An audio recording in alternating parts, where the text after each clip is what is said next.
mabisang gamot sa ubo. Ito ang aking ginawa. Ampalaya.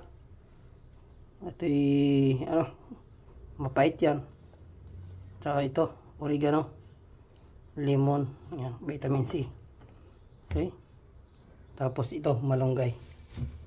Ito ay ating dudukdukin. Ibabalot sa dami, tapos dudukdukin. Iinumin yung katas.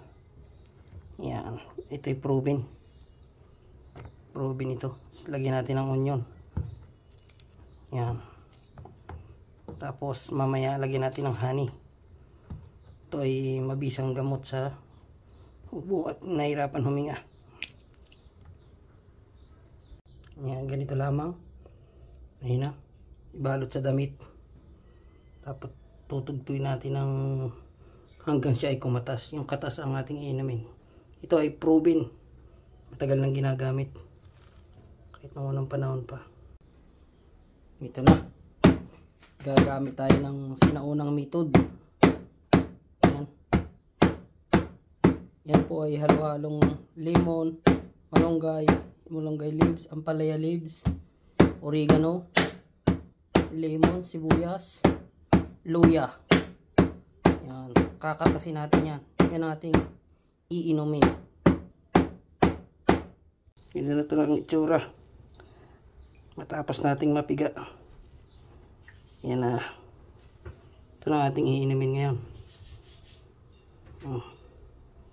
Basic. Ito na. Atin ang iinumin yung ating kinatas na malunggay, ampalaya, luya, oregano, sibuyas, lemon. Yan.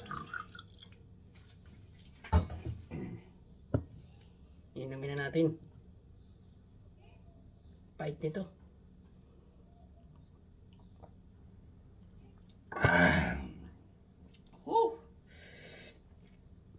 Pero itong gamot na ito isubok na. Isa pa.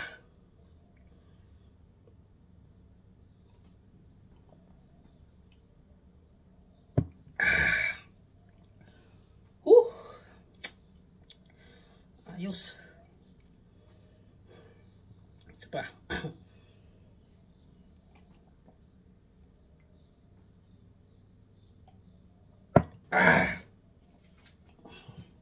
Ubos. Ito na. Tayo ay magaling na. Kaya hay. Simpleng basic remedy gamot sa ubo at sa hirapan maghinga. Pangangatin ng lalamunan. Diba?